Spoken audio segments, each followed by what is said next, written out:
and happy Thursday.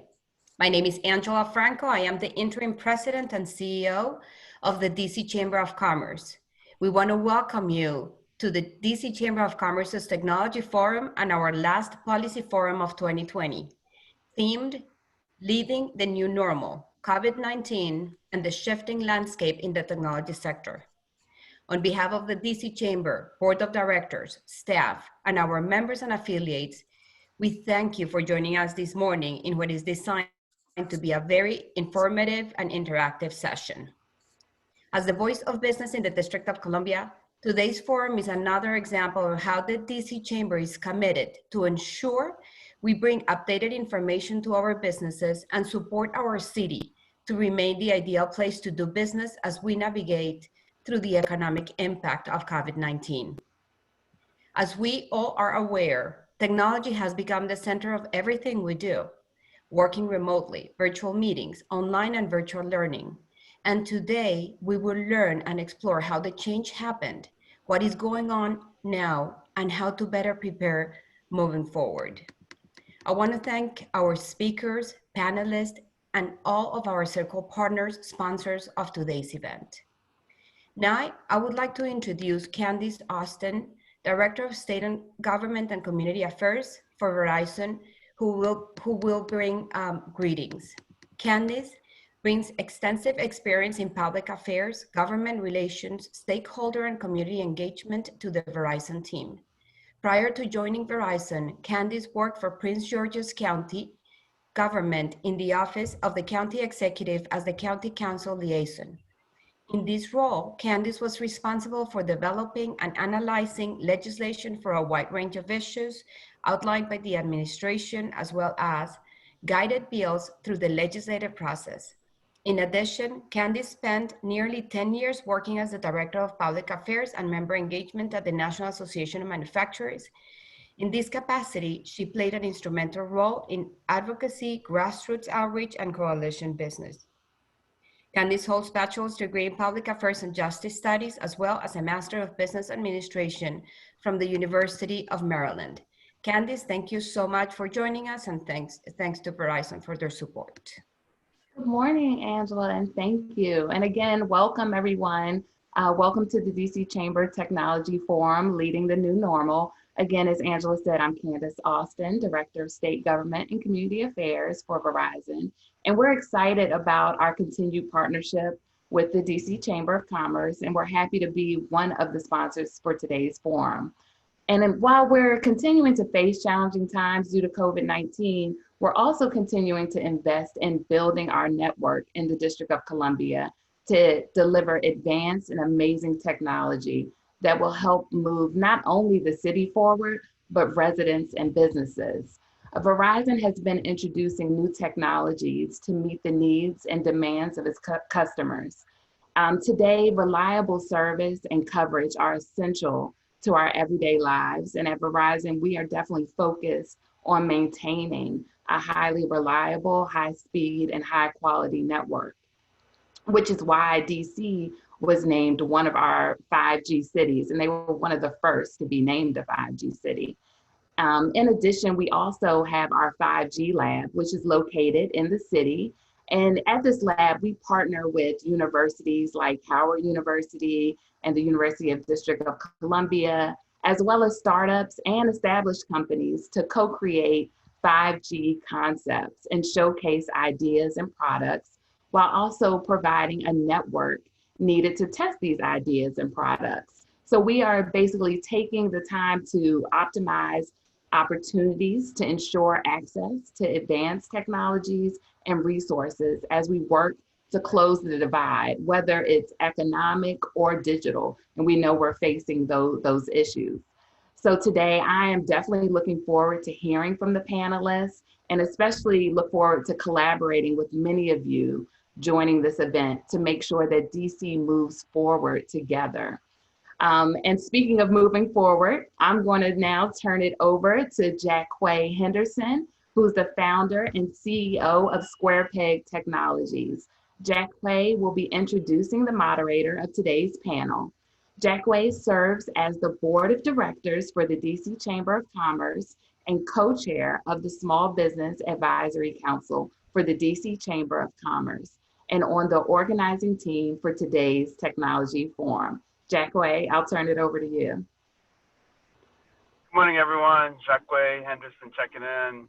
Super excited about today. Technology is obviously my passion. I've been doing tech for a long time, and it's always good to engage with other folks who are out there making big moves in tech. So we have an action-packed panel today, but our moderator is just as qualified to be on that panel as well. Mr. Glenn Calafati, he's usually on panels himself, but today Angela made a special request for him to moderate for us today because in Glenn's role as Vice President for Products and Combined Commercial Operations at RCN Grand and Wave, Glenn is the guy who pulls everything together when you talk about innovation and linking that to the business capabilities of products. So Glenn is an innovator in voice, data, networks, and kind of pulling together the big picture and making everything work. So with that, I'd like to introduce our esteemed moderator, Mr. Glenn Calafati. Well, thank you, Jackway, and boy, I'm humbled by the the introduction, and I'm happy you led into that way because I just wanted to reassure everyone. My day job is a product innovator, and this is a part-time cameo appearance as a moderator. So let's see how this goes. I'm going to rely on my brilliant panelists to really help toe the line and pull this along, for the next 45 minutes or so. The way we'll frame it up is I'll do a quick introduction about my company. Then I'm going to kind of let the panelists each do a quick introduction and tell about themselves. I won't be able to do them justice like you just did with that amazing introduction. So if you're not familiar with who RCN is, so RCN Telecom Services has but we've been around for like 25 plus years. We provide internet communications, connectivity, and fiber services nationally. So we had paired up with Grande Communications in Texas and Wave Broadband in the Pacific Northwest to kind of create a national business services entity, which I proudly actually run product development, product management, for. So we have been challenged, during this time to operate our business, of thousands of employees that are providing customer service, throughout the country, to as well as finding ways to provide innovative services to our commercial and business customers to keep the lights on, keep the cash register, running, keep business, moving best we can in this new environment. So just with that, so the government segment is super important to us as well. We provide services to government entities, large and small, all over the country. So I look forward to speaking with this audience and working with the panelists to make this productive. With that, we do have Erica Woods from Facebook. She'll be talking to us today. We have Lindsay Parker from Washington, D.C., the CTO of Washington, D.C., and Layla, and I hope I said that right, Layla or Lila, Layla Nielsen from Layla Nielsen. What is your company's name again? Layla Nielsen and Co. I shouldn't mess that one up. So let's shift gears into the panel, and I ask Erica, could you go first? Just tell us a little bit about your role at Facebook and a brief summary of what you do. Sure. So I'm happy to be here. As you said, my name is Erica Woods and I work with Facebook. I've been with the company almost 3 years, based in the Washington, D.C. office in Chinatown. And I've been a resident of D.C. for 7 years and a proud resident of Ward 8. At Facebook, we've been growing for 17 years, connecting friends and family all over the globe. In my day job, I help with our legislative priorities. I also help with community engagement in the Washington, D.C. area. So helping bring skills to our small and local owned businesses, helping nonprofits, helping our senior citizen community, as well as our students. So it's been a fun, adventurous ride at Facebook, as you can imagine. I'm looking forward to speaking with everyone today. Thank you, Erica. So let's shift gears and go over to Lindsay Parker. Lindsay, could you talk to us about hey, what it takes? What are you doing as a CTO of Washington, D.C.? Sure. Thanks so much, Glenn. And thanks to Angela Franco and the Chamber for hosting today's session. I'm so excited to be on such a neat panel, speaking with some really powerful women. So, and Glenn. Thanks, Glenn. I'm lucky enough. I have the privilege to serve the residents of Washington, D.C. Under Mayor Muriel Bowser's administration as the Chief Technology Officer. It's a little bit of a misnomer. I'm actually the CIO for Washington, D.C., and we have a team of about 600 folks who manage our IT. We are lucky enough to own and operate and maintain about 800 miles of fiber in and around Washington, D.C., connecting 650 buildings, ensuring that our sort of enterprise applications, critical systems, communication and collaboration tools are able to stay up and in a reliable and secure manner so that we can actually do the people's work and make sure that we're serving our residents, our businesses, and our visitors in Washington, D.C. So to say that we've had a lot going on over the past 6 months would be an understatement, but I have a tremendous team that's really getting it done. So thanks for letting me be here. Fantastic. Thank you, Lindsay. Layla, now I'm sorry I butchered the name of your company before, but that's the product developer in me, not the moderator skill. So still working on that. If you could, tell us a little bit about yourself, your business background, and and just go ahead, fire away, your turn. Absolutely, no worries at all. I'm Layla Nielsen. I am a native Washingtonian, born and raised, graduate of Howard University in Georgetown. So I always want to throw that out and let folks know that you have a true Washingtonian on the panel today. Layla Nielsen and Company is a boutique digital marketing firm based in the Washington, D.C. metro area. For the past 2 years, we have served the small business and mid-sized business community in helping them realize their digital footprint and everything from digital marketing and the entire suite of SEO, SEM, website development. We do a lot with Facebook, Instagram, Twitter, advertising. And in this new season, we are really hyper-focused on developing workshops and resources that help the small business community, because COVID really has put the business community on its head with leveraging digital assets to really capture their market share. So I'm really honored to be here to speak about those trends and resources that are easily accessible with partners like Facebook to really grow your business in these difficult times. Perfect. Thank you, Layla.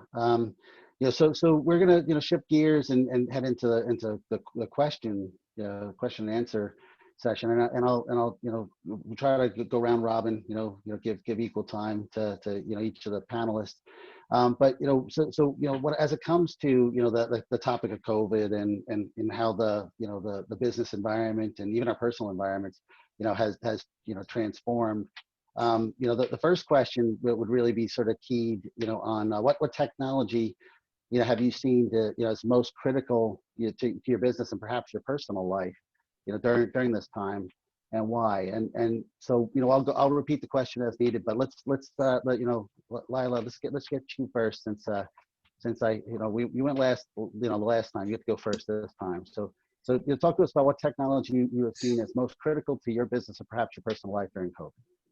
Well, I would definitely say Zoom and similar platforms. I'm actually exploring other platforms like Shindig and Stellar and all these different platforms that allow brick and mortar locations to take a different approach to their business model and develop events and activations online. For myself personally, this helps me, we typically do business over dinner or over coffee or face-to-face. And for a little bit, it was a little jarring that I wasn't able to see my clients' reactions or just to have that intimate conversation about their goals and objectives, because email doesn't always convey exactly the feelings that a person might have behind the urgency or the need. And so Zoom has really been that technology that has really helped fill that void. But then, even where Zoom does not provide those intimate engagement opportunities, these new platforms that are coming up, every single day that allow you to network in a brand new way to, engage with customers as much as possible as they could have had in their brick and mortar locations. So I would definitely say Zoom is something that really helped to bridge that gap, that the one-on-one communication that we couldn't have in the past. Now we can still do it, but in a different way. Yeah, that's well said. I mean, now my family get-togethers have Zoom involved, and I mean, and who would have thought that 8 months ago, right? So Zoom was a business word. Now it's a business and personal. And I do admit to it being a little fatiguing sometimes when I spent a day full of Zoom calls, and then my family wants to get together on one too. So so very, very interesting, the impact it's had, personally. So let's give that same spin over to Erica. You want to give that a try? What technology have you seen to be most critical to you and your business? During Sure. Well, I absolutely have to plus one on Zoom. As a lobbyist, getting used to flying into capitals to discuss important legislation, all of it is completely done virtually. And I think we've all talked on mute more times than not, but we have finally figured out how to interact and engage virtually. And so it's been fantastic. But I'll also, no surprise, have to say social media. I mean, beforehand, social media was a part of maybe your daily life. You check in on people you didn't see that often, but you still had the option to kind of fly in and see family, and that was completely cut off. Now social media is allowing you to see your church services that you can no longer attend. It's allowing you to see your favorite artist in concert that you might have never seen. Social media has taken a completely new form. And I also just have to really plug small businesses' use of social media. Back a few months ago, they would maybe post new products or exciting new news about their business. Now they're just posting that they're open. And that's how they're reaching their audience, because there's no other real way to let folks know they can come in and get a bite to eat. We're open, we're safe. These are our COVID protocols we've put in place. So I definitely just have to, think about those small businesses trying to stay open and really being innovative and using social media to reach their audience. No, that's a great, some great points and feedback. I think it's just an interesting testament to the time that we're in, now, where, I couldn't imagine, being in this lockdown without, tools like social media, without tools like Zoom. How would we have gotten through it? I think when you really kind of think of, the tools we have, it potentially has helped us endure. And maybe in the long run, I mean, we don't have a crystal ball on this for sure, but what might this have been like, if we didn't have the ability to reach out to each other? What would a lockdown have felt like? I know my wife had started a hobby as making T-shirts, and now she's got this great mask making business. Something else we never thought was going to happen. And a lot of that was powered through social media and through Facebook. And so not only have we been able to kind of keep in touch, but we've been able to remain productive and even spin up little virtual businesses in that environment. That very interesting. Okay, Lindsay, your turn. Do I need to repeat the question? Or are we? I think I'm all right. I like this one. I like this one. The interesting thing is I've been on Zoom with my grandmother every other weekend, right? Like I got my grandma on Zoom. So, talk about a silver lining. Now I get to see her a whole heck of a lot more, which is great. But no, to the question, I definitely, I should probably say like the DMV app, but I'm actually gonna say Drizzly. Drizzly, just to be real honest, every Friday, it's a life changer, right? And the truth is that kind of jives with what we're seeing in the e-commerce space anyway. IBM, number of other folks that crunch the data every quarter are indicating that we're seeing an e-commerce trend, an e-commerce tide that's like moving us 5 years ahead in about a quarter and a half. And we know that people are buying alcohol, home improvement supplies, and groceries more than ever before, right? This was a trend that we saw, 2 years ago. If you tried to get my mom to buy her groceries online, she'd tell you that the apple wasn't going to be like, they weren't going to pick the right apple. Now she's there, and she's probably never going back. So I think that's one that has totally changed my life. Maybe not in a healthy way, but the real technology that I would say, and I think it's probably going to surprise everybody, is the One Medical app.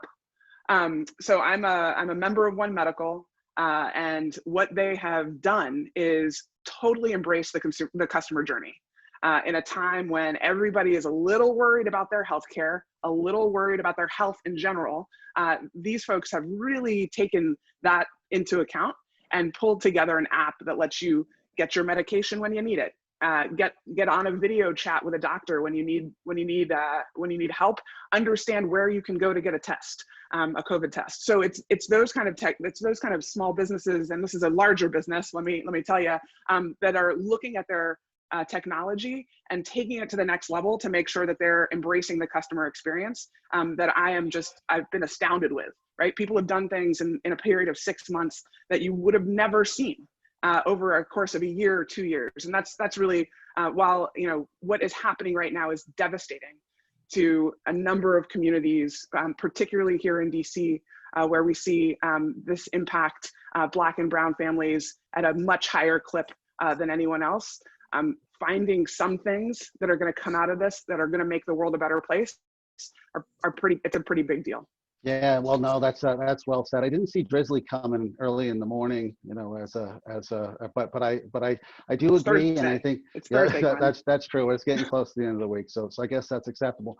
I think what's interesting is when you think about how it has transformed life. It's put people around the table together.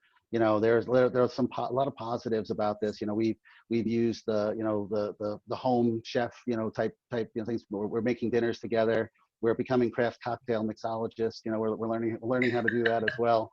So it has changed. I do think you touched on some interesting points about the web medicine. That's a needed improvement. Things that are a velocity to it that we talked about in the industry for many years, but suddenly it's a bit more acceptable and more accessible. And it's so those are some positives I think that have definitely come from this. But you're right. It needs to be everyone has to be able to have access to it. And I guess the silver lining to this right now is maybe we cut through a lot of red tape and we're getting to some quality of life improvements. Right now a doctor's visit that you can quickly click through and do from the privacy of your home is a lot better than waiting in a lobby or driving, going out in the bad weather to get there. So some noticeable improvements in society. So let's keep that silver lining, keep a smile on our face about some of these things, right? So it's a great point. So shifting to another question, I think what we have to look then is what are the challenges with the technology? Like, what were there any sort of challenges presented that maybe the tech wasn't ready or things weren't quite prime time during this time. So one of the examples I could use from our business was suddenly scattered all of our customer service, all of our workforce go home, and now we had all disparate technology, so everyone went home and there was a shortage of cameras and maybe the microphones didn't work or their broadband at the home was insufficient to kind of carry on their day-to-day work. Those are just some examples of things that we dealt with. But do you guys feel that there was any strong technology challenges? So Lindsay, why don't you take that one first if you don't mind, and then we'll go around. Well, thanks for that. Yes, were there some technology challenges? I think that's the short answer. The long answer is I have about 100,000 users on our network alone that I've got to think about. Half of those, mind you, are students. And so the truth is, in Washington, D.C., we know that there are about a little under 50,000 households that don't have regular access to internet. And don't have regular access to a computing device, not a smartphone, but a computing device where you can actually sit, have something film, have a camera in front of you and or be online learning in a convenient way. So there is a digital divide. And while a lot of people talk about it in rural communities, the truth is in urban spaces, there exists one as well. While we have broadband coverage, thanks to some folks that are on the line today, like RCN and Comcast, throughout almost 98% of the places that people live in Washington, D.C., the truth is there's still a barrier to access. And so one of the things over the past couple of weeks that Mayor Bowser has announced is an initiative, a partnership called Tech Together DC, where we are looking at trying to make sure that we're moving the needle on those gaps through 4 action areas. Access to internet, access to devices, demystifying technology, so access to opportunities, making sure that we make that internet service and that device real, right? Something that's a helpful tool in the household. And then lastly, is once that's done, right? Once we've solved for 1, 2, and 3, all of a sudden we're going to have a number of residents turning to Washington, D.C.'s local government and saying, well, where's my online service? And so I also have to think about making sure that we're bringing along the DC government workforce so that we're technologically ready for what's to come. So those are sort of the things that we're focused on here in Washington, DC, to address some of the things that have come up and not come up. So sorry, these gaps have all been there. What happened during COVID is they just got exacerbated, right? We saw the impact when students went home and weren't able to access online learning. And so all of that is available at techtogether.dc.gov. And we invite many, many partners, including anybody that's a member of the chamber. No, that's fantastic. Some fantastic points. I think once again, draw like a personal inference is like I noticed that I'm the one of the more tech savvy on my block, and I became the IT guy on my block, not just in my house anymore. So there is a certain demystification. I live and breathe it every day, and I take for granted the fact that I have access, to these great tools, and that a lot of it's supplied to me through my work, and there is a big gap, in society that we do have to work on addressing. And it's just interesting, that one, premise stuck out to me is, demystifying the magic of that technology. We may take for granted that a lot of folks have had access to it or will know how to use it, and we got to do a better job as a society, for sure. So let's shift gears and take that. Layla, I keep saying it wrong.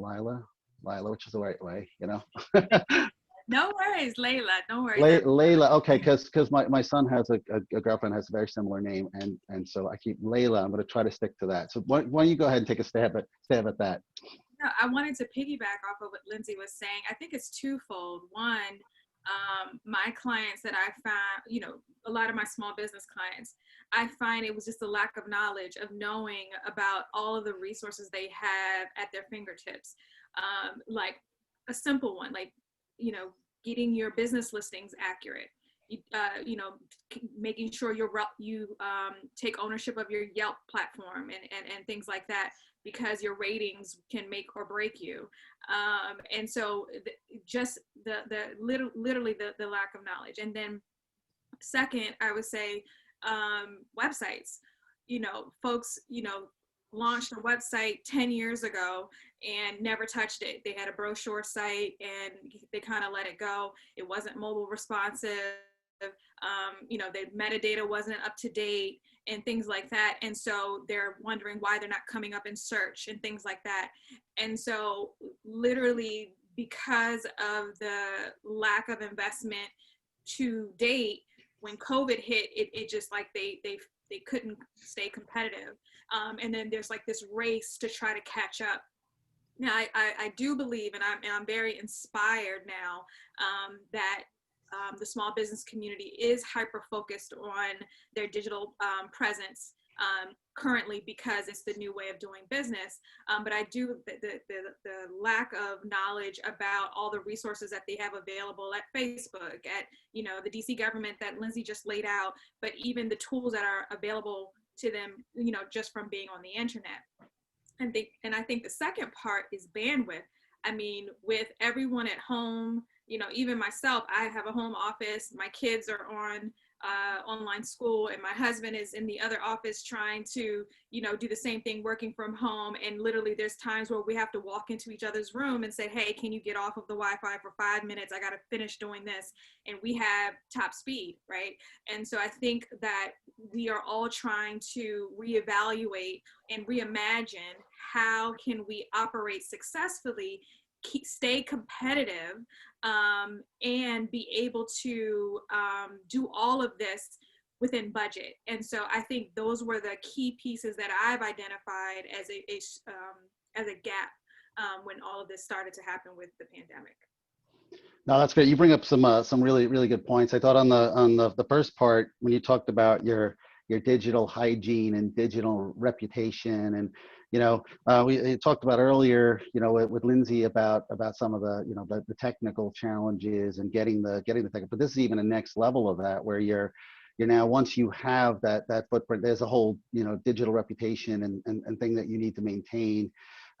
And that takes work and knowledge and understanding, just to kind of, so you bring up great points about needing a next level of technology understanding, living in this digital world. The bandwidth side is interesting. At home, that contending, we've all run into that problem. I've found that I've got a lot of folks that really like to stream a lot of videos. They like to binge watch movies, and they're doing battle with my Zoom conference calls that I've got going on, all the time. So we as a business have been looking and finding ways to kind of modify that the experience at home, understanding that going forward there's going to be a certain percentage of people that are going to be in this sort of work from home potentially permanently. I think businesses are going to be more acceptant, to it. So, be part-time at home. So we've got to find a better way of managing this long term. So bring up some really, really great points, And finally, Erica, you wanna take a stab at this one? What challenges has technology presented? Yeah, I think our panelists have really already kind of hit it on the head. We realized right away the need for training, both in our senior and aging community, as well as in our small business community. So right away over the summer, we partnered with the Bowser administration to host a best practices training for our senior citizen community in the DC area. It included how to connect online, how to find resources online. And it was very heavily attended, and we were able to even donate some Portal devices, which is a video streaming device that Facebook produces to the senior citizen community so that they can connect with loved ones, because we realized right away they were immediately impacted and kind of isolated because of COVID. Same thing with the small business community. We hosted a range of small business trainings to help give free digital skills trainings to small business owners. Again, whether it be starting and curating a page, whether it be how to use advertising to reach your audience, how to, produce great videos and pictures that are engaging.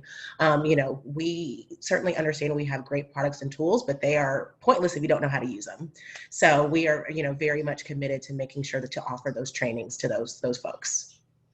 Glenn, not to cut you off, but go ahead, Lindsay. Go ahead. To Erica's point, I think even just the power of the three women on this call, all of us, all the panelists, but the three women on this call in Washington, D.C. here, thinking through some of the things that Layla pointed out, I know that we could, combined work together to do even more to make sure that folks have access to some of those resources. Because, you think about it today, there are more kind of marketplaces online for small businesses than there ever have been, right? This is, you see things like Spotify that allows you to quickly get up to speed, get an online storefront set up.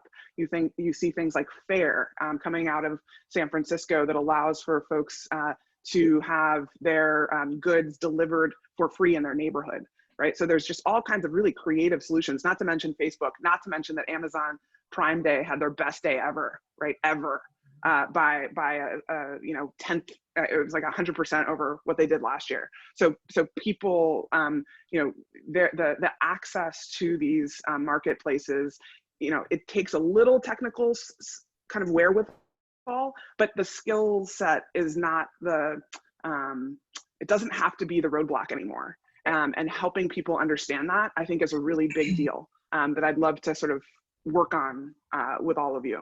And Absolutely. I want to also pick really quickly the piece that everyone is talking about that I think is very important for especially the small business community is prior to COVID, a lot of small businesses had a lot of challenges with advertising. And now digital social media gives them access, one, to cost-effective advertising, two, in access to data that will help them better optimize and put their money where it needs to go. And I'm not, downplaying traditional marketing with, advertising with radio and television, but the level of accuracy that you can point and focus on with the digital landscape is amazing for a small business owner. And so that's something that I'm hyper focused on to make sure that my clients who had very small budgets are able to, one, understand the data and how to activate on them. That's right. And to that point, we know that the U.S. Chamber just came out with their small business survey that I find it fascinating, right? Every year, 75% of those that responded say that they are online, like utilizing an online platform for sales, right? That is a massive, massive number. And so if you are not there, it's time to get there. And there are tools these days that are, the cost burden used to be that you had to buy something up front, right? And spend a whole bunch of capital. The interesting thing now is you're seeing usage pricing. So that roadblock is kind of coming down. And that's why making sure that our residents, our members of the DC Chamber have access to that kind of information is critical. Oh my God, you guys brought up so many good points. I don't even know where to go from there. I think you guys tackled a lot of great issues.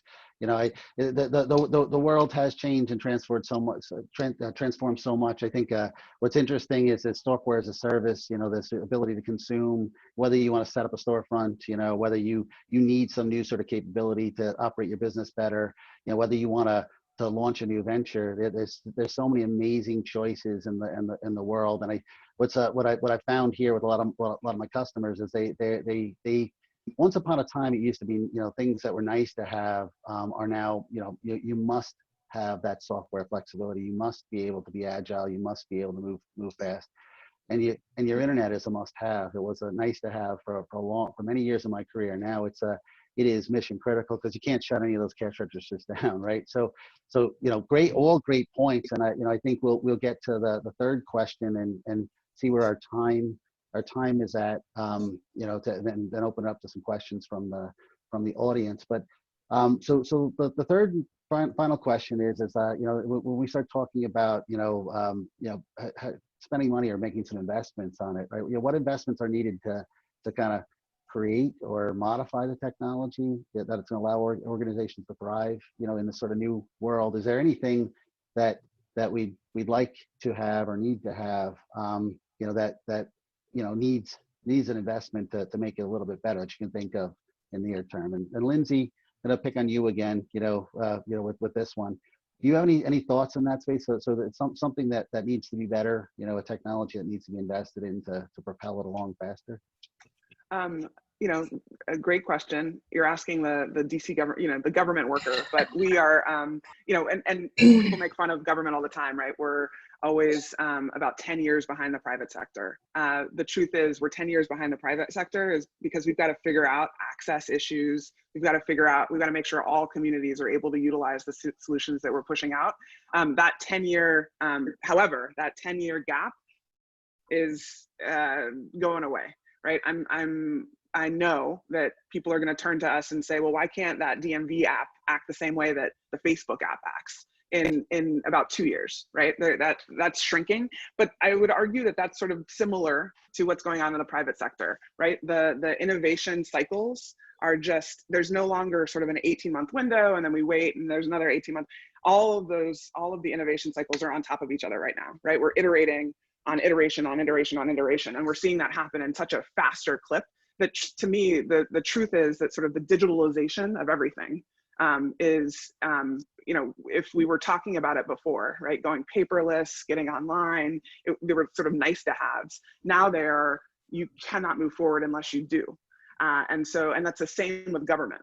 And so organizing ourselves so that we're thinking about ways of getting there quickly by utilizing not only third party, right? The interesting thing is we can't just do it by ourselves. And that sort of brings me to the way that we can do it is only through a diverse team.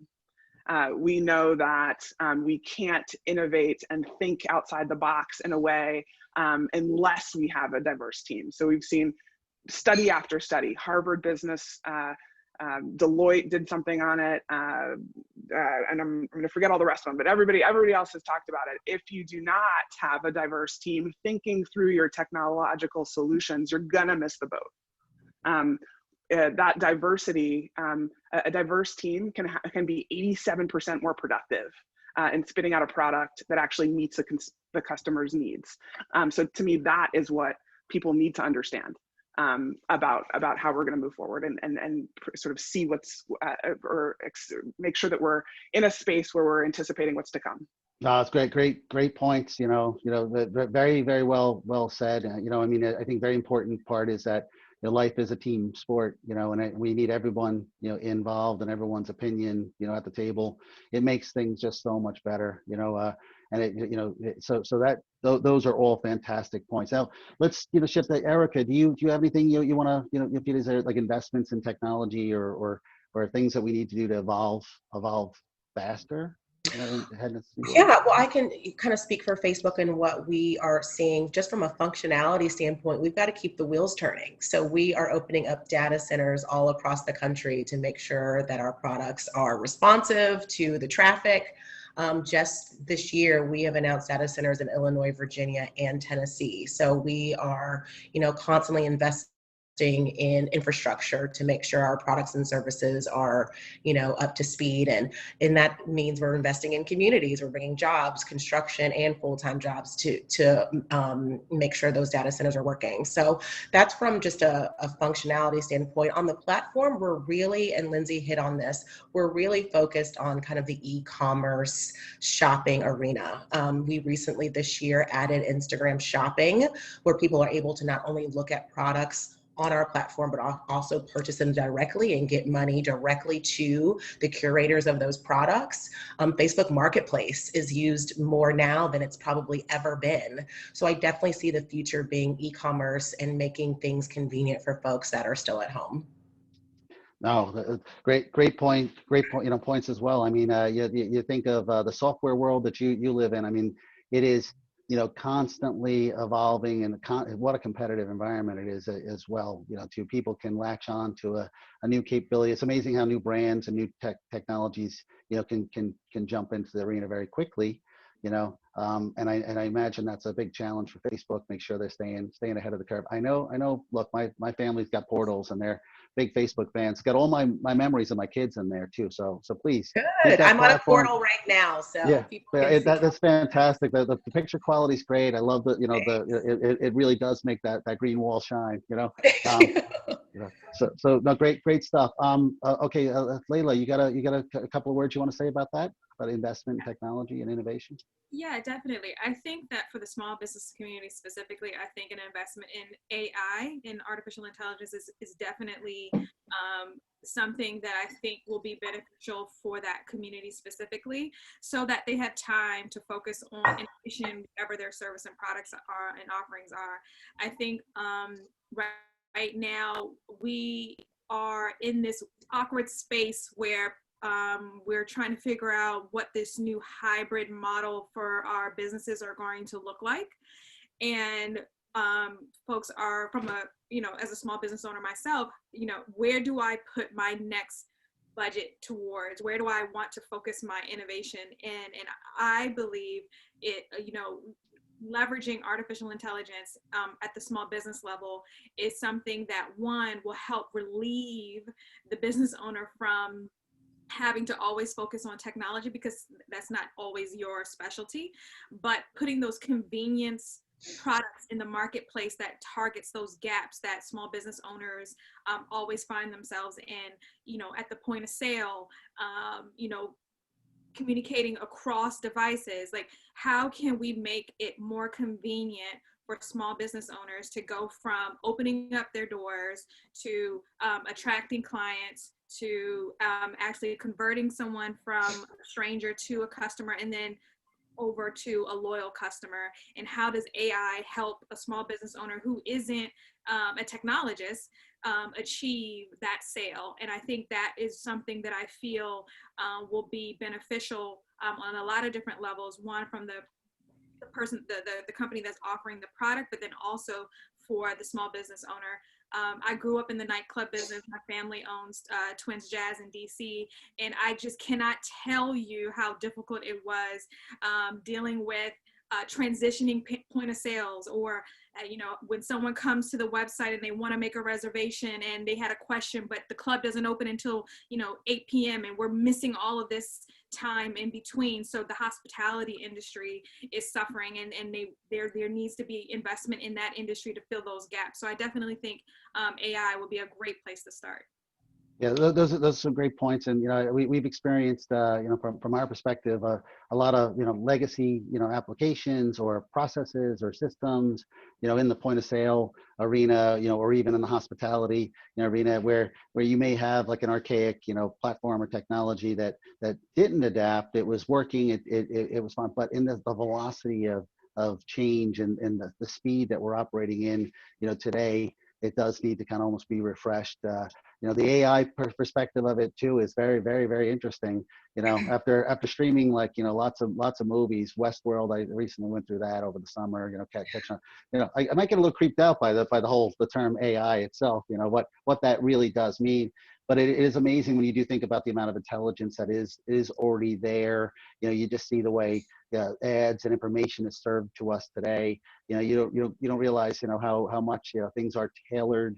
To make sure that we're interacting with content or the right type of products and services are positioned correctly for us. So that there's an awful lot of very interesting type. Boy, AI, we could go down a whole rat hole with them. So I'm going to shift gears. I'll try to not grind the gears too much and get out of that one. Some folks did ask, from the audience, they were asking about conversely on that. So what happens if we don't make investments? What is this mean, and is that even a possibility? I kind of look at the question and go, we have to keep moving forward. But are there any key risks that we don't make investments? And Lindsay, you nodded your head. You flinched first, so I'm gonna see if you can maybe answer that question. Well, I mean, I think that there are clear signs that the move online is real. E-commerce is sort of going to definitely, that's not going away anytime soon. And so, my great grandfather was one of the first Black-owned business owners in Baltimore, and he always used to tell anybody that would listen to him that you've got to continue to innovate. Right? He picked up bricks from a fire, and then sold them to folks that were rebuilding after the Great Baltimore Fire, and then it became a cement business. Right? So you cannot sit still. Particularly in a place where we've got those iteration steps that are just getting tighter and tighter, in order to stay relevant, in order to stay in front of your customer. In my opinion, you got to know your customer, right? You can't just sit still if your customer's expectations are, I want to find you online, I want to find you faster, I want to get whatever I need from you in a more, I want you to drop it off, right? Like, if you are not staying ahead of that, then there is another small business that is going to beat you. And so, and I kind of feel the same way in government, right? Like, I also have to build trust with my residents. If we do not, and we are not catering to what they're asking for or looking for, they're going to figure out another way to get it. And so we are faced with that same sort of urgency. And to me, making sure that you've got an online, like, 84% of small businesses that responded to the US Chamber survey said that they had a website. So it's not an option, right? There might be some places that it's just not an option. You've got to have a website. You've got to have online sales. And the only other thing I would say, some folks are afraid of that because of sort of a fear of a cyber attack, a fear of sort of what if others get that information? Well, the truth is, there's nothing that we can do individually anymore. That's a scary way of saying that. I have a team of 22 people that are thinking about our cyber wherewithal in Washington, D.C. For Washington, D.C.'s government. And we still rely on many others to make sure that we're doing things safely. And so utilizing the third-party solutions, right? And what I say to any friend of mine that asks, sort of, how do you keep yourself safe right now, especially as a small business owner, don't store anything yourself. Make sure that you're relying on the tools and the resources of these sort of online marketplaces, right? They have an incentive to make sure that their information is secure, because if it's not, they're going to lose their brand, right? So making sure that we're thinking about utilizing sort of the powerful resources that exist that can easily get you sort of better security than you can yourself, and then that you can pay for. So those are just a few tips. I was trying to No. answer Angela's question at the same time. Yeah, no, yeah, great job. You know, you covered a lot of really good, cool topics there. You know, too. Like I like the point about always moving forward, right? I think that's very, very interesting. I mean, life is it is a journey, and there's always, you know, some sort of forward progress, and that next step will take you on, you know, to something, you know, something else, you know, beyond that. Security was another interesting, you know, point that you brought up. I mean, it is it's another thing that you know, we face, you know, steadily, is how to add, you know, better layers of security, you know, onto because it's, you know, it is a dangerous, difficult world that we live in. There's lots of you know, influencers or reasons why people might want to attack, you know, from a very small business to a very large, you know, enterprise or government, you know. So you know, layering on security, you know, providing a more, so you know, that was the note I had written down of, you know, around this whole topic was, you know, investments in security and fortifying, you know, the internet are like just such a, it's so critical, such a mission critical asset now. You know, that, and you know, we talked earlier about that, how we're all functioning with it, right? We're lucky, we have broadband, we've got these tools, we have the software around it. You know, that internet backbone and that secure, you know, environment is so important, you know, to all of us. But go to, you know, Lila, do you have a couple words you might want to say, you know, about this topic, or? Absolutely. So one of the things that I think that if we don't make an investment, of course, your competition is going to take in and occupy your space. So that's number one. Number two, I think that not investing in your user journey, your customer journey, is something that is super detrimental to your business. Because of how competitive and how customers have access to any and everything they want, they're just a Google search away. So, you know, definitely not investing in your customer journey and making sure they go from, you know, on the sidelines to an actual paying customer, and what that whole step 1 all the way to step 10, you know, actually taking time to go through each and every step to make sure that it is the convenience messaging, convenience technology, all of that is in place. And then third, it breaks it, you know, the broader conversation is, you know, we need small businesses for this country to survive and to thrive. Generational wealth is very much contingent on that small business owner. You know, I'm a beneficiary of that. My mother made that investment in owning her own nightclub for 33 years in Washington, D.C., and I'm a beneficiary because of that. And I'm going to do the same thing for my daughters. And so we need to make sure that the small business community is investing in technology so they can stay competitive, just overall point blank. It is a moral and an obligation from that perspective to make sure that we have a thriving small business community, so that we can make sure that we have generations to come that can be the beneficiaries of that initial investment. Well, it's I wrote down the quote about the customer journey. Then Lindsay, hold on a sec. We'll circle back around. No, I was just saying, well said. Yeah, that's very, very well said. And I think, you know, so but on that customer journey, what, you know, what is that? What is technology? You know, like how does that you know, play, you know, in that customer journey? Where can things, you know go awry? Is it that the user, you know, might not know how to adapt to the technology, or that we, you know, we're just kind of developing, and this is not a slight on Facebook, but a big change in the cloud happens somewhere, you know, that all of a sudden you've got a different experience, and is that something we have to pay attention to, or is that what you're talking about with the customer journey? Yeah, absolutely. You know, I do this fun project with all of my clients. I ask them to walk me through what their normal customer journey looks like if they walked into your door. And I have a lot of faith-based clients as well. So when that church member gets to the church door, an usher greets them, right? They get a brochure for today's sermon. They go and sit down. They hear the sermon. They hear the church announcements. then they tithe, and then they might hear about an event on Saturday, and then from there they might, you know, go to another event another day. And what are they doing after they leave the church on Sunday, right? So like those are the different steps that you would take if someone was going into your brick and mortar location. That same intensity and intimacy and everything that you put into making sure that one-on-one connection is there when outside was open, is the same amount of time and care needs to be put into your online customer journey. So when you come to the website, is it mobile responsive? We know majority of folks are going through stuff on their phone, you know, checking out and making sure that your website is responsive. And there are so many resources like WordPress. Like, you don't have to spend thousands and thousands of dollars on these robust websites. You can create something for under $500 and, you know, cover everything I just talked about.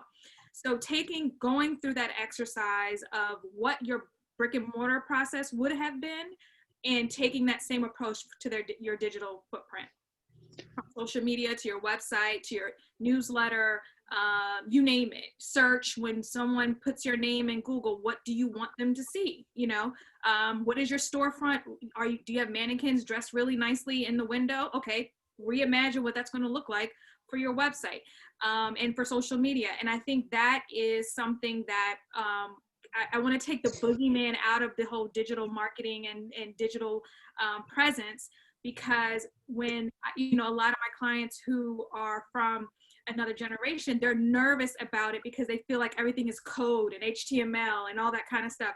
I said, no, we can drag and drop everything you want right now.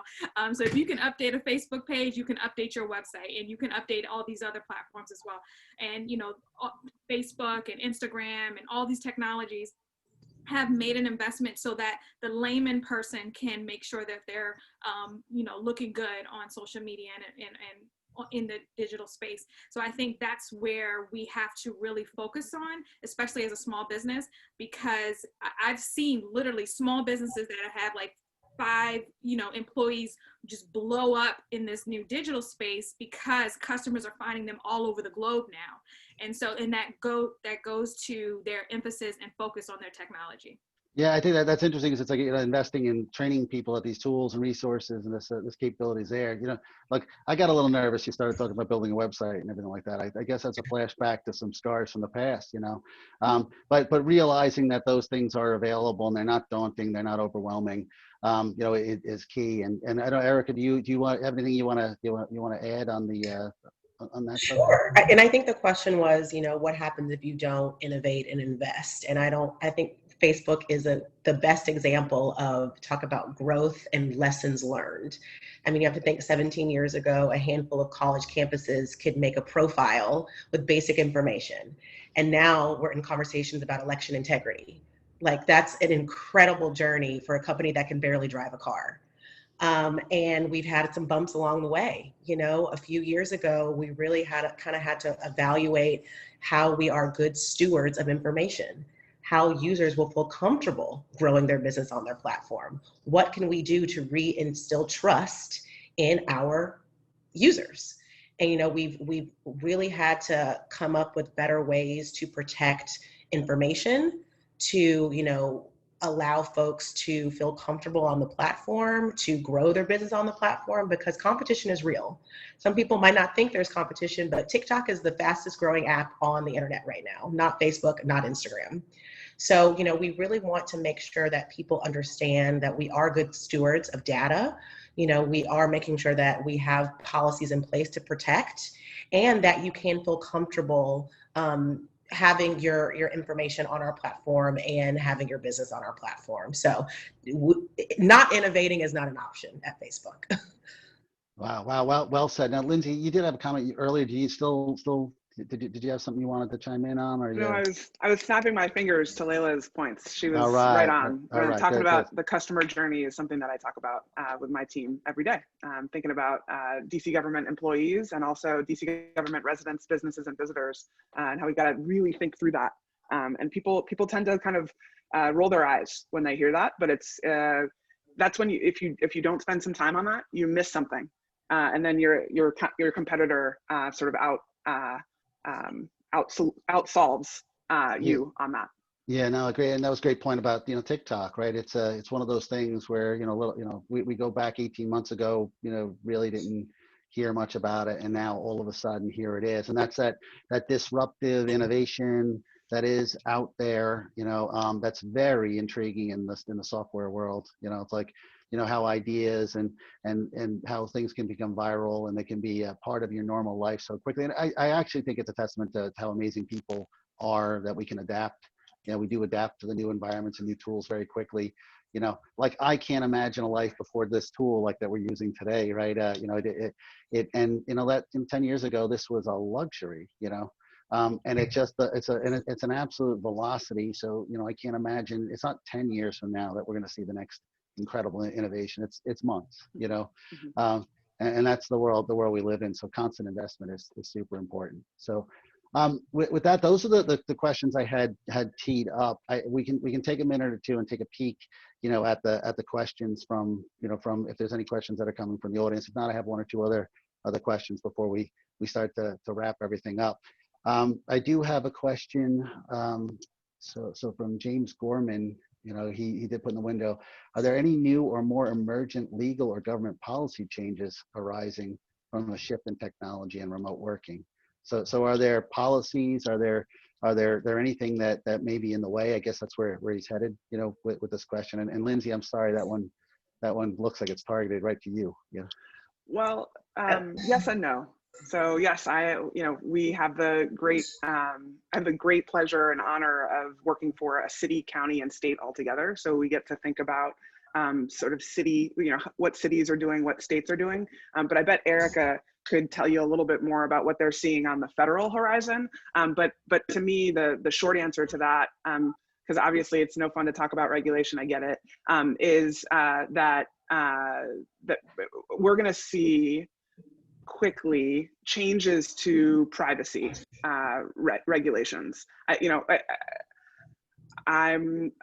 don't know what's going to happen on Tuesday. But whatever happens on Tuesday, there's going to be a number of states, California being the first, that sort of went way out there with some privacy regs. I think it would behoove everybody to think about a more moderate path forward.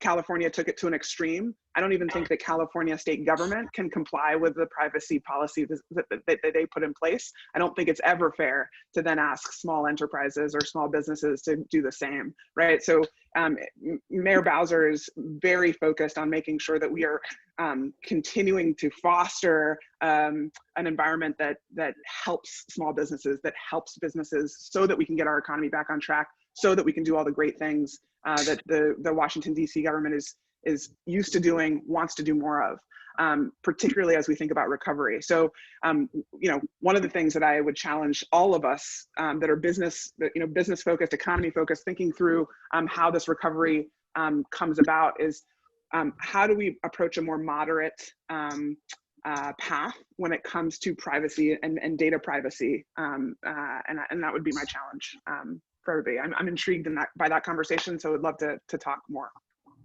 But Erica, great points. That's why I was going to say, you pointed Erica out. So Erica, Sure. anything you want to add? Yeah. Lindsay definitely hit it on the head when it comes to privacy. I think that we would love a federal solution to a comprehensive privacy approach. Unfortunately, it is hard to get bills passed in the federal government right now. So states, have a strong appetite, and that's what we saw in California, a very quickly passed bill that kind of monitors how data is protected on the internet. I also want to highlight what we've been talking about, online digital ads and spending. We've seen a lot of local and state governments look at online advertising, seeing the surge in online advertising and looking to tax on that spending. Well, that's going to impact the small businesses. As we talk about small businesses being able to affordably reach audiences, a 10% tax, even a 3% tax will change that affordability. And that will directly impact your constituents. So we've been really, talking to governments across the country, not just DC, but across the country, on how these models work and how they will impact small and local businesses being able to grow.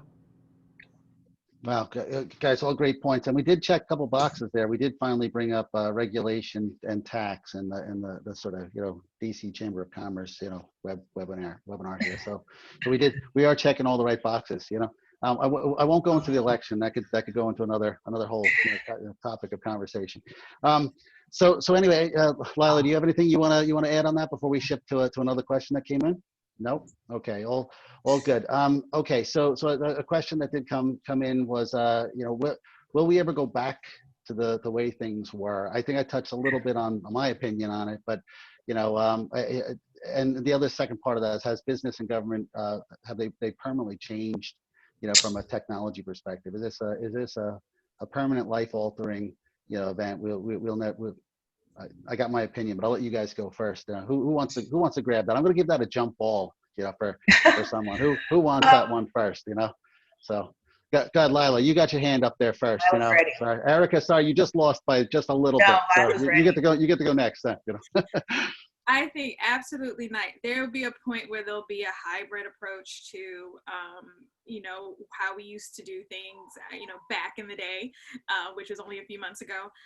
But I am actually really excited about what the future holds for small business owners. I think that if access to capital continues to grow and access to workshops and that desire to learn more about technology still is there and continues to grow, we will see more small business owners, more than we ever had, because now you can operate from your home. I could, design something in my house that, takes off. Tomorrow there's always a customer for your product, and now there's no access to barrier outside of, having access to the internet.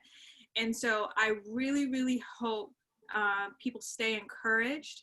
I'm a person of faith, so staying connected to their faith leader to take those jumps. I know we're talking about technology, but it's just so important as a small business owner to be grounded so that you can take those risks. And I really, really believe that we're going to come out of this stronger. All those barriers are a lot of times are our own. We're so nervous of making that investment. We're so nervous about taking that leap. But with digital and with the space that we're in, you can do it in a way that won't break the bank now. You can launch a website for under $1,000 and have everything ready to go. And that is unheard of, 10 years ago. So I'm encouraged that this is just allowing us to pivot and go into a new direction and allowing more people to come along. Great points. And the things I took down, it sounds like the barriers, the barriers to entry, because of the technology we have and because of the way we've adapted may have lowered a little bit. Maybe it's easier for people to not be worried about taking the jump, and they've got tools and and they can be in the market very quickly, rapidly with a new offer. And the other thing is sort of the velocity of innovation. It's only going to get better, I really love your message about being stronger out of all this. That is so important that we have learned we learned a lot during this time, and we will have to come out as a stronger people. Erica, go ahead. You have any comments? Yeah, kind of a different lens in the big tech space. I definitely see a different new normal, a different future. Many big tech CEOs have told employees that they can work remotely in perpetuity. We have come up with a good system where people don't have to be in San Francisco anymore to get the job done. And it excites me because from a recruiting and retention perspective, now we can look at diverse communities and, different candidates who maybe don't want to live in New York or San Francisco and spend all that money on rent and taxes. They can live in the South, they can live in DC, they can, live wherever they want and still be a part of our community. So I'm excited for big tech. I'm excited that, we've been able to really kind of pivot and look at our business and how we do business. And I think it's going to only benefit us in the long term. Those are great points, and what I jotted down from that was the ability to kind of now tap into the global talent pool, which is fantastic choice for business. It also gives people can choose to live where they want to live, where their family, where they grew up, and but have access to these jobs because of the technology. Those are really, really, really great points. But living in DC is wonderful. It's awesome. DC is wonderful. I'm a New York guy, so I'm trapped on Long Island. So I I haven't left my house in months here. So I'm not kidding. I'm kidding. We've been out, but it's definitely the world is altered. Okay, so with that, I mean, I am coming to the end of it, end of our time. I think it's if there's no other questions that are coming in, I'll more than likely hand this back to Angela. Let her kind of wrap up, and maybe if there's any last little questions to touch on. But I do want to thank you, Lila, Erica, Lindsay, for participating, in this panel. This has been a great dialogue. Look, I just met you guys. I think we had a really, really cool, great conversation. With that, I'm going to pass it back to Angela. Angela, you can take this the rest of the way.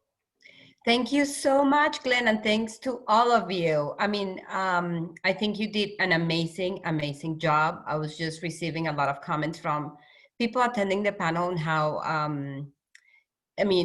how exciting and really what great information, and you all were, charming and smart. So congratulations.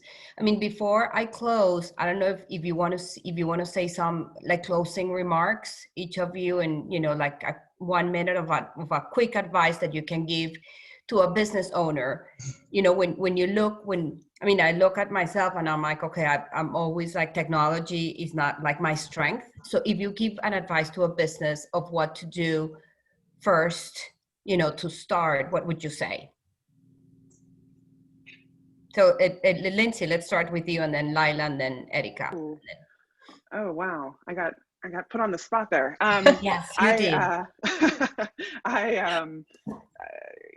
This has been a really interesting conversation. I've learned a lot. I've already sort of pinged Erica and Layla and trying to think through kind of what we can do to kind of make sure that there are even more resources available for small businesses.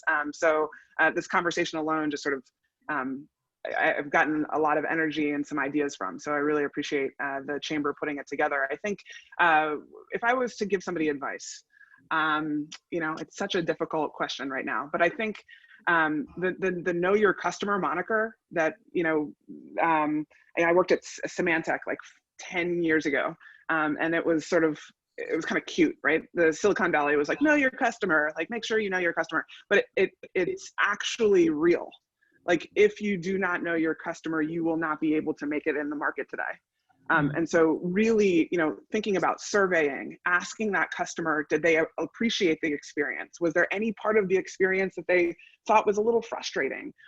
Kind of getting that information in is going to help you think through what investments you need to sort of make in the tech space. And Angela, I'm going to challenge you, the next time we're going to talk, you're not going to say that you're not good at technology. I don't want anybody to say that anymore. We're sitting here talking on a video screen. Everybody is becoming more and more tech focused, that is true, and tech enabled. So you can Google your way out of any tough situation anymore with a tech issue. Right. That's what I'm doing. I'm learning. That's how it is. Okay, Layla, let's go with you. Yeah, absolutely. Thank you so much, one, for inviting me. I'm so excited and energized from this conversation. I would say two things to the small business community. I would say, one, make an investment in your content development, your content marketing, tell your story. I can't tell you how many times we've launched a campaign with us. I've launched a campaign with a small business owner who was very hesitant about telling their story, the backstory of how they started, what went into your product, and creating these really cool, innovative videos to really give an intimate look into the life as you, right? That's one. And two, you don't have to spend a buttload of money on developing content. There are so many marketplaces out there that'll help you develop content.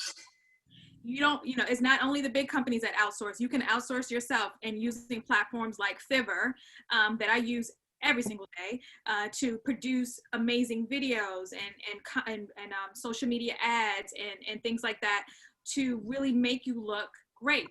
And so I think taking those rethinking how you want to tell your story. What does that look like through pictures and video and memes and GIFs and things like that? And then once you have that concept, going to a marketplace like Fiverr to go and actually get it produced, and not being afraid to tell your story across social media, because I promise you that's going to intrigue customers, one, and two, convert a current customer into a loyal customer, because people like to shop with people that they like. So thinking through that for your business, I think, is going to be key to really drive business for a small business in general. Thank you so much. Yes, thank you. And Erica, to you. Layla stole my answer. She couldn't have been more spot on. Be your authentic self. We are seeing the pages have the most impressions and the most impact on our platform because they're their authentic selves. They're showing behind the scenes videos. You know, they're very engaging with the comments that people are providing. They're very active in stories. We're seeing on Instagram that people are more engaging on Instagram horizontally than vertically, which means people are looking at your stories more than your post. So, you know, we really encourage people to show their personalities as much as possible. I think the most shared Instagram video right now is a guy on a skateboard singing a Fleetwood Mac song. It's being shared everywhere because it's just a day in his life, and it's just showing what he was up to that day, and people loved it. So, you know, definitely be engaging with your content, show your personality, and people will fall in love with your business just as much. Well, thank you. And Glenn, you were an amazing moderator. Thank you so much. I don't know if you want to give some closing remarks before I turn it over. Well, no, this was very insightful. You know, I definitely learned a lot, and I think the only remark I might have is, boy, there's some smart people you brought on the panel with me here too. They made me look good. This is all good. Thank you so much. I did a little advice for any of the small businesses or businesses that are out there. You know, just a good understanding that, you know, as you know, technology company, the voice of the customer is so super important, and we're there, you know, to help you mine through a lot of these the technical issues you might have. Maybe you don't think the company can do it, but more than likely we've worked with customers before to solve these problems. So engage us. I, as a product developer, I need to hear from the customers all the time. It is the most valuable, most insightful. It's a reason why we can keep moving things forward. So I so appreciate the time, and I really appreciate all the great conversation with the panelists. Yes, thank you. Well, now for closing remarks, please welcome Stacy Burnett, Senior Director of Government and Regulatory Affairs, Beltway Region for Comcast. Stacy is an accomplished technology contracts attorney with significant international business experience. In her current role at Comcast, Ms. Burnett is responsible for negotiating contracts, ensuring contract compliance, managing a community investment budget, and managing relationships and government officials. And I also have to say that she's the co-chair of our Government Affairs Committee and an incredible supporter. Stacy, thank you, and happy to have you with us. You're on mute.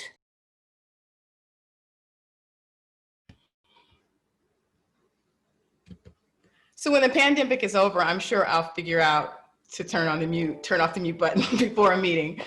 So wow, what an amazing panel discussion today. Engaging discussion, informative. I'm so happy I was able to join, and thank you to all of you. So what's clear from today's session is that the technology journey is long, winding, and it inevitably includes future twists and turns we can't even imagine today. The pandemic highlighted the need for businesses, governments, and families to have reliable, high-speed internet service. As our panelist Lindsay Parker succinctly stated earlier, one of the biggest issues the pandemic exposed is the digital divide. Although the digital divide is not a new problem, the pandemic forced families, school districts, and government entities across the United States to address this problem that has plagued our country for 20 years. While some believed that governments and private organizations could simply give children computers and that would solve the digital divide, what they failed to understand, and what is completely clear now, that the most challenging component concerning the digital divide is the failure to adopt internet service. Often the failure to adopt internet services associated with illiteracy, fear, lack of knowledge, poverty, lack of citizenship, homelessness, and the list goes on and on and on. According to the Pew Research Center, the 3 primary barriers to broadband adoption are cost, lack of computer equipment, and lack of digital literacy. The latest statistics reveal that people living in low-income communities are 10 times less likely to have internet connection at their home compared to people in more affluent communities. To address the digital divide, in 2011, Comcast launched the Internet Essentials program. This program provides low-cost, high-speed internet service to low-income families. Since that time, we've connected over 8 million individuals in the United States to the power of the internet via our Internet Essentials program, and that includes over 57,000 DC residents. Comcast Internet Essentials program provides low-income families with high-speed internet service for $9.95 a month plus taxes, the option to purchase a low-cost computer for $149, and access to digital literacy training, thereby addressing the 3 primary broadband adoption barriers noted by the Pew Research Center.